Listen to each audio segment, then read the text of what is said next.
கிடைக்க ஆசை சீரியல்ல அடுத்து வர எபிசோட்ல என்ன மாதிரியான ட்விஸ்ட் எல்லாம் இருக்க போகுதுங்கிறத இந்த வீடியோல பார்க்கலாம். முத்து வந்து மீனா கிட்ட கேட்டுட்டு இருக்காங்க. மீனா, இந்த தாலி செயின் நேத்து தான் உனக்கு வாங்கிட்டு வந்து கொடுத்தேன். அதுக்குள்ளவே விக்கிறத பத்தி பேசுற. என்ன மீனா, இத்தனை நாளா நீ கயிறு போட்டுட்டு இருந்த, இப்ப தாலி செயின் போட்டுட்டு இருக்க. அதை நான் உனக்கு ஆசையா வாங்கி கொடுத்தது, அதை எதுக்காக விக்கணும் மீனான்றாங்க. ஏங்க, ஏழைங்க நகை வாங்குறது எதுக்குன்னு தெரியுமா உங்களுக்கு? இந்த மாதிரி கால அவசரத்துக்கு அதை விக்கிறதுக்கோ அதுக்காக தாங்க. இங்க பாருங்க, நம்ம இந்த பிரச்சனையை ஒட்டு மொத்தமா முடிச்சிட்டோம்னா அதுக்கப்புறம் நமக்கு எந்த பிரச்சனையும் இல்லைங்க. அதுக்கப்புறம் நீங்க எனக்கு என்ன வாங்கி கொடுக்காதையா போயிட போறீங்க? நீங்க வாங்கி கொடுப்பீங்கல்ல, அதை நான் வாங்கிக்கிறேன்னு சொல்லிட்டு இப்ப மீனா வந்து சொல்றாங்க. இல்ல மீனா, எனக்கு மனசுக்கு ஒரு மாதிரி இருக்கு. அதெல்லாம் எதுவும் கிடையாது. நீங்க அதை நினைச்சால வருத்தம் எல்லாம் படாதீங்க. எல்லாமே நல்லதாவே நடக்கும்னு சொல்லிட்டு இருக்காங்க. எங்க கையில பணமே இல்லைன்னு நினைச்சோம் பாத்தீங்களா, இப்ப 5 லட்சம் ரூபாய் பணம் வந்து தாராளமா சேரும்னு சொல்லிட்டு எல்லாம் இருக்காங்க.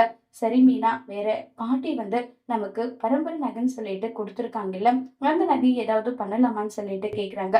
வேண்டாங்க, அவங்க ஆசையா நமக்கு கொடுத்தது, அத எதுக்காக விற்கணும்? வேண்டாம். இல்ல, தாலிச்சீனை மட்டும் விற்க சொல்ற. எங்க அது நம்ம வாங்கினது, பாட்டி ஆசையா கொடுத்துருக்காங்க, அதை எப்படிங்க விற்க முடியும்னு சொல்லிட்டு மீனா வந்து சொன்னதும் இதை கேட்டதும் சரி வேணும்னா வச்சிடலாங்க, நமக்கு கையில எப்ப இருக்கோ அப்ப வேணும்னா மூட்டுக்கலான்றாங்க. சரி சரி, இது கூட நல்ல யோசனையா தான் இருக்கு. அது ஒரு 3 லட்சம், மொத்தம் 9 லட்சம். ஏங்க, நிஜமாவே வேற லெவலுங்க. இப்ப பாத்தீங்களா, நம்ம கிட்ட 1 ரூபாய் கூட இல்லைன்னு நினைச்சோம், 9 லட்சம் ரூபாய் பணம் ரெடி பண்ணிட்டோம். இனி ஐயராத உழைக்கணுங்க, நைட்டு பக்கலன்னு பார்க்காம ஓட்டணும், டிராவல் பண்ணணும், அது இதுன்னு சொல்லிட்டு முத்து ஒரு பக்கம் லிஸ்டா சொல்ல, மீனாவும் சரிங்க அதே மாதிரிதான் வேஸ்டான பூவெல்லாம் சேர்த்து ஊதுவத்தி தயாரிக்கிறாங்களா, அந்த மாதிரி பிசினஸ் நான் பண்ணலான்னு இருக்கேன், அதுல நல்ல லாபம் கிடைக்குங்க, அது ஓகேவான்னு சொல்லி கேக்குறாங்க. மீனா, கையை கொடு, நிஜமாவே இது வேற level idea, super idea Meena. என்னுடைய அப்பா ஒரு விஷயம் சொல்லுவாங்க, நமக்கு ஒரு பிரச்சனை வந்தா அதுக்கு சாவியும் வந்து எப்படியும் ரெடி பண்ணி தான் இருப்பாங்க. ஒரு பிரச்சனை நமக்கு வருதுன்னா அதுக்கு தீர்வும் கண்டிப்பா இருக்குன்னு சொல்லுவாரு. பரவாயில்லையே, மாமனார் நல்ல தத்துவவாதியா தான் இருக்காரு போலன்னு சொல்லிட்டு ரொம்பவே சந்தோஷப்பட்டுட்டு எல்லாம் இருக்காங்க. இப்ப அடுத்த நாள் ஆகுது. முத்து வந்து டிராவல் போறதுக்காக அரேஞ்ச் பண்ணிட்டு இருக்காங்க. மீனாவும் நிறைய மூட்டை பயங்கரமா சுமை எல்லாம் எடுத்துட்டு போறாங்க. முத்து வந்து, மீனா, என்ன மீனா இவ்வளவு வந்து இப்படி எல்லாம் எடுத்துட்டு போற? ஏங்க, இப்ப ஏறாம உழைக்கணும் இல்ல, அதுக்காக தான், கவலைப்படாதீங்க. என்ன ஆனாலும் சரி, நம்ம 2 பேரோட நம்பிக்கை இருக்குல்ல, கண்டிப்பா அதை நல்லபடியா நிறைவேற்றிடுவோம்னு சொல்லிட்டு எல்லாம் பேசிட்டு இருக்காங்க. இது கேட்ட ரொம்பவே சந்தோஷப்படுறாங்க முத்து. முத்து ஒரு பக்கம் கொஞ்ச நேரம் கூட ரெஸ்ட் எடுக்காம, சரியா சாப்பிடாம, தண்ணி கூட குடிக்காம அந்த அளவுக்கு உழைச்சிட்டு இருக்காங்க. வடை வாசனை வருது. உடனே முத்து போயிட்டு வடை வாங்கலாமான்னு போய் பாக்குறாங்க. வடை டீ குடிக்கணும்னா கூட எப்படினாலும் 100 ரூபாய் ஆயிடும். இல்ல, 1 ரூபாய் கூட செலவு பண்ணாம நம்ம வந்து இதை சேர்க்கணும்னு சொல்லிட்டு முத்து திரும்பவும் தண்ணி குடிச்சிட்டு வேலையை பாக்குறாங்க. மீனாவும் அதே மாதிரிதான் எல்லா வேலையுமே பார்த்துட்டு இருக்காங்க. தலைவர் வந்து இருக்கிற போஸ்டிங்கா இருக்கிறதுனால தலைவரோட ரூம்ல உட்கார்ந்துட்டு இருக்காங்க. அப்ப பக்கம் இருக்கவங்க எல்லாம் வந்து, என்ன மீனா, ஏற்கனவே இருக்கிற ஆர்டரை விட அதிகமா பூவி ஆர்டர் எல்லாம் எடுத்துட்டு இருக்கேன்னு சொல்லிட்டு எல்லாம் பேசிட்டு இருக்காங்க. ஆமாக்கா, வீட்டுல சின்னதா கொஞ்சம் ப்ராப்ளம் போயிட்டு இருக்கு, அதனாலதான், வேற ஒண்ணும் கிடையாதுன்னு நல்லா சொல்லிட்டு இருக்காங்க. சரி மீனா, நீ இந்த அளவுக்கு ப்ராப்ளத்துல இருக்கும்போது உனக்கு நாங்க உதவி பண்ணாத இருப்போமா நல்லா சொல்லி பேசிட்டு இருக்காங்க. அதெல்லாம் வேண்டாக்கா, இது எங்க பிரச்சனைய நாங்களே பாத்துக்கிறோம், இதுக்காக எல்லாம் நீங்க எல்லாம் எதுவும் பண்ண வேண்டாம் விடுங்கன்னு சொல்லிட்டு இருக்காங்க. அது எப்படி மீனா, எங்களுக்கு ஏதாவது ஒரு பிரச்சனைனா முதல்ல நீதான் வந்து எல்லாமே பண்ணுவ, இப்ப என்ன நீ இப்படி பேசிட்டு இருக்கன்னு சொல்லிட்டு எல்லாம் இருக்காங்க. இத கேட்டதுமே உடனே வந்து, அப்படியெல்லாம் ஒண்ணும் இல்லக்கான்னு சொல்லிட்டு இப்ப மீனா சொல்ல, மீனா மீனா உனக்கு ஒரு விஷயம் தெரியுமான்னு சொல்லிட்டு ரொம்பவே சந்தோஷமா மீனாவுக்கு ஒரு குட் நியூஸோட மீனா கூட வேலை பாக்குறவங்க வராங்க. என்ன விஷயம்க்கா சொல்லுங்கன்னு சொல்லிட்டு கேக்குறாங்க. அது ஒண்ணு இல்ல மீனா, அது வந்து சொல்லிட்டு இருக்காங்க. சொல்லுங்கக்கான்றாங்க. இல்ல, நம்ம சங்க தலைவருக்கு மீட்டிங் வருது, பூ கண்காட்சி வந்து விக்கிறாங்களா, அதுல பூ கண்காட்சி விக்கிறதுல ஒட்டு மொத்தமும் எல்லாமே நமக்கு வரப்போகுது மீனான்னு சொல்றாங்க. என்னக்கா சொல்றீங்க? நீங்க சொல்றது எனக்கு புரியலன்றாங்க. அது ஆர்டர் முழுக்க நமக்கு வந்திருக்கு, நம்ம ரொம்பவே வந்து லாபத்தை பார்க்கலாம் மீனான்றாங்க. சிந்தாமணி வேணும்னா லாபத்துக்காக எல்லா விஷயமும் பண்ணுவாங்கக்கா, நம்மளும் அப்படி பண்ணணும்ன்ற அவசியம் எல்லாம் ஒண்ணும் கிடையாது இல்ல, நம்ம ஏன் அப்படி பண்ணணும், நம்ம அப்படி எல்லாம் பண்ணக்கூடாதுன்னு சொல்லிட்டு மீனா வந்து அட்வைஸ் பண்றாங்க.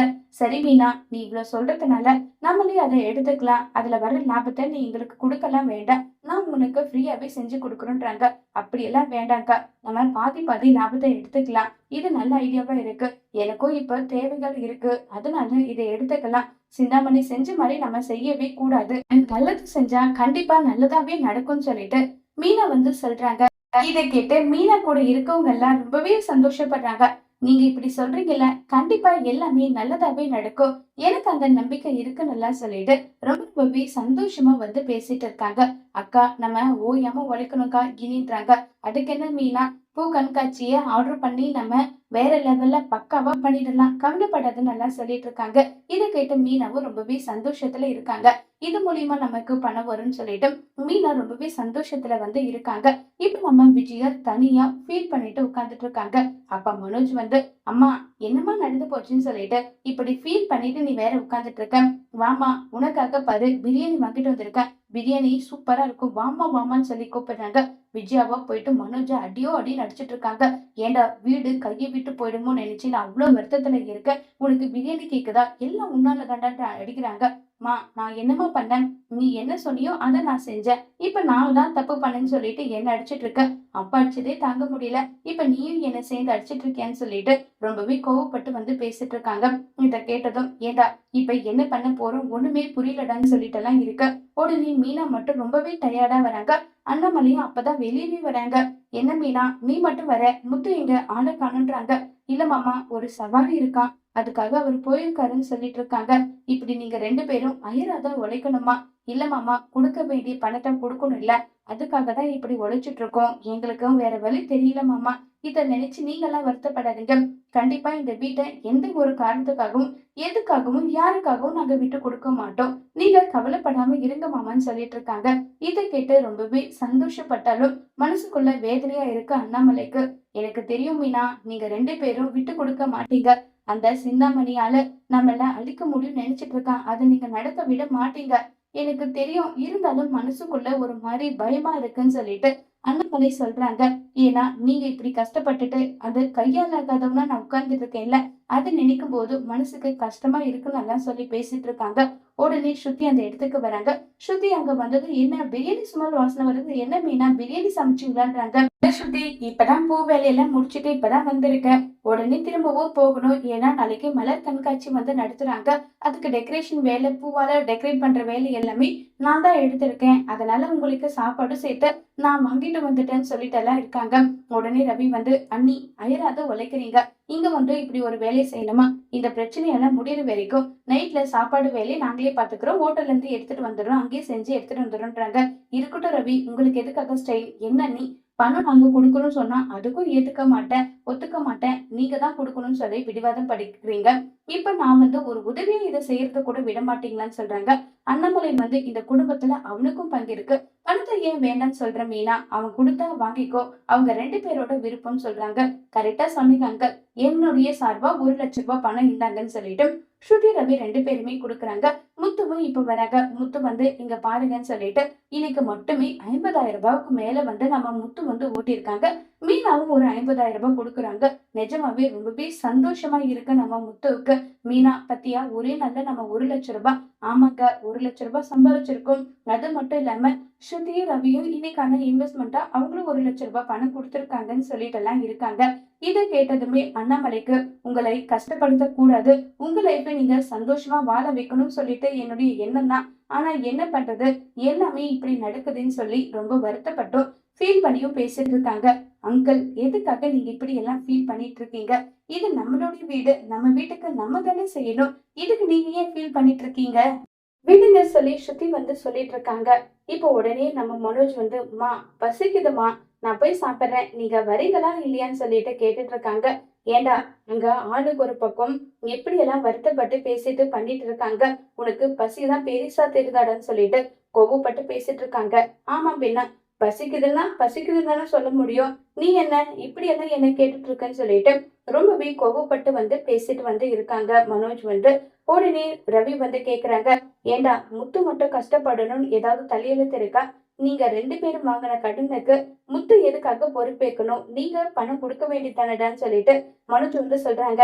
ஏண்டா நீ வேற அமைதியா இருடா, நானே ரோகிணிக்கு பணம் கொடுக்கணும், அவளுக்கு கொடுக்கறதுக்கே என்ன பண்ண போறணும்னு தெரியாம ஒரு பக்கம் நானே குழப்பத்துல இருந்தா, நீ ஒரு பக்கம் ஏண்டா இப்படி என்ன டார்ச்சர் பண்றீங்கன்னு சொல்லிட்டு மனோஜ் வந்து சொல்றாங்க. உடனே அண்ணாமலை சொல்றாங்க, நான் தான் தெளிவா சொல்லிட்டேனே, இனி மனோஜுக்கு இந்த வீட்டுல எந்த ஒரு பங்கும் கிடையாது. மனோஜ் இனி பங்கு கேட்டு வரவும் கூடாது. இந்த வீட்டோட கடன்ல இருக்கிற சுமையை நீங்க அடிச்சிட்டு வீட 2 பங்கு போட்டுக்கோங்கன்னு சொல்லிட்டு அண்ணாமலை சொல்றாங்க. இதுதான் என்னுடைய முடிவு. இதுக்கு தடையா யார் வராங்கன்றத நானும் பாக்குறேன்னு சொல்லிட்டு அண்ணாமலை சொல்லிட்டு போனதுமே மனோஜ் வந்து, அம்மா என்னம்மா இது, அப்பா இப்படி சொல்லிட்டு போறாரேன்னு சொல்லிட்டு எல்லாம் இருக்காங்க. இங்க பாரு, நான் எதுவும் பேச தயாரில்ல. தயவு செஞ்சு என்னை நிம்மதியா விடுன்னு சொல்லிட்டு கோவமா அங்க இருந்து விஜயா கிளம்பி போறாங்க. இப்ப மனோஜுக்கு என்ன பண்றதுன்னே தெரியல. அடுத்த நாள் காலையில மீனா வந்து சொல்றாங்க, ஏங்க இந்த பணத்தை எடுத்துட்டு போயிட்டு அந்த சந்தோஷ் கிட்ட கொடுத்துட்டு வந்துடலாம்னு சொல்லிட்டு. ஆமா, என்ன தின்னா விட்டா அவன் பேசிட்டு போனா, அவளுக்கு சரியான பதிலடி கொடுக்கணும் மீனா, வா போகலான்னு சொல்லிட்டு இப்ப முத்து மீனா நேர சந்தோஷ் கிட்ட போயிட்டு, நாங்க உங்களுக்கு கொடுக்க வேண்டிய பணம் 10 லட்சம் ரூபாய் பணம் இதுல இருக்கு, இன்னும் 38 லட்சம் ரூபாய் பணம் உங்களுக்கு கொடுக்கணும்னு சொல்லிட்டு அங்க இருந்து வீரப்பா முத்து மீனா போறாங்க. உடனே சிந்தாமணிக்கு ரொம்பவே ஷாக்கிங் ஆயிடுது. என்ன, நம்ம சொல்லி 2 நாள் கூட ஆகல, அதுக்குள்ளவே 10 லட்சம் ரூபாய் பணத்தை திரும்ப கொடுத்துட்டாங்க. இல்ல, என்ன ஆனாலும் சரி, அந்த வீட முத்து மீனாவுக்கு நான் விட்டு கொடுக்கவே மாட்டேன். அந்த வீடு என் கைக்கு வந்தே ஆகணும்னு சொல்லிட்டு சிந்தாமணி சொல்றாங்க. மேம், எதுக்காக நீங்க வரி பண்ணிக்கிறீங்க? எதோ கையில கொஞ்சம் நஞ்ச பணம் நகையை எத்தையும் ஒண்ணு விட்டு பணத்தை ரெடி பண்ணி அவங்க கொடுத்திருப்பாங்க. இதுக்கு மேலதானே இருக்கு ட்விஸ்டே. இன்னும் 3 மாசம் சொல்லியிருக்கோம். அது கண்ணு திறக்கிறதுக்குள்ள போயிடும். இதுக்கு எதுக்கு நீங்க வருத்தப்பட்டு பேசிட்டு இருக்கீங்க நல்லா சொல்லி கேட்டுட்டு இருக்காங்க.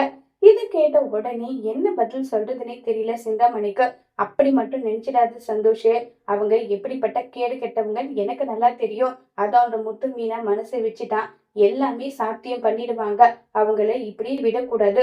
அவங்களுக்கு ஏகப்பட்ட குடைச்சல் கொடுத்தே ஆகணும். கொடுத்து அவங்க சம்பாதிக்காத இருக்கிறதுக்கு என்ன வழி பண்ணணுமோ அதை பண்ணணும். அவங்கள வீட்டை விட்டு துரத்தி அந்த வீட்டுல நான் ராணிய போய் உட்காரணும். இதுதான் என்னுடைய கனவு. இது நடந்தே தீரணும்ன்றாங்க. கவலைப்படாதீங்க மேம், எல்லாமே நல்லபடியா நடக்கும். நீங்க எதை நினைச்சு வரி பண்ணிக்காதீங்கன்னு சொல்லிட்டு இப்ப சந்தோஷி வந்து சொல்றாங்க. இப்ப நேரா முத்து மீனா அப்பா அப்பான்னு சொல்லிட்டு வராங்க. சொல்லு முத்துன்றாங்க. அப்பா, நேத்து வரைக்கும் நம்ம மேல 48 லட்சம் ரூபாய் பணம் வந்து சுமையா இருந்தது. இப்ப 10 லட்சம் ரூபாய் கொடுத்து 38 லட்சம் ரூபாய் பணத்தை வந்து நாங்க குறைச்சிட்டு வந்துட்டோம். நீங்க கவலைப்படாதீங்கப்பா, இதே மாதிரி பணத்தை கொஞ்சம் கொஞ்சமா கொடுத்து நம்ம கழிச்சிடுவோம்னு சொல்லிட்டு முத்து வந்து சொல்றாங்க. இத கேட்டு சந்தோஷப்படுறதா அழுகிறதான்னு தெரியாம அண்ணாமலை வருத்தத்துல இருக்காங்க. என்னுடைய கொஞ்சம் பண சேவிங்ஸ் இருக்கு, நான் பேங்க்ல போட்டு வச்சிருக்கேன். அந்த பணத்தை எடுத்துட்டு வந்து உனக்கு நான் கொடுக்குறேன் முத்து, அந்த பணத்தை நீ எடுத்துக்கோன்றாங்க. அப்பா, உங்களுடைய கடைசி காலத்துல அது உங்களுக்கு தேவைப்படும். இத நினைச்செல்லாம் வருத்தப்படாத, சந்தோஷமா இருங்க. உங்க பையன் நான் இருக்கேன்ல, நான் பாத்துக்கிறேன்னு சொல்லிட்டு முத்து ஆறுதலா பேச அண்ணாமலைக்கு ரொம்பவே ஃபீலிங்கா இருக்கு. உடனே விஜயா வந்து, டே முத்து, என்கிட்ட கொஞ்சம் நகை இருக்கு, அந்த நகையை வித்துனா கூட எப்படியாவது வீடை வந்து மீட்டு கொடுத்துடுன்னு சொல்றாங்க. வேண்டாமா, அது எல்லாமே உங்களுடைய நகை, நீங்க வச்சுக்கோங்க. உங்க பையன் நான் இருக்கேன்ல, நான் பாத்துக்கிறேன்னு சொல்லிட்டு முத்து சொன்னதை கேட்டு விஜயா ரொம்பவே வருத்தப்படுறாங்க. அதோட இந்த பிரமோவை முடிச்சிருக்காங்க.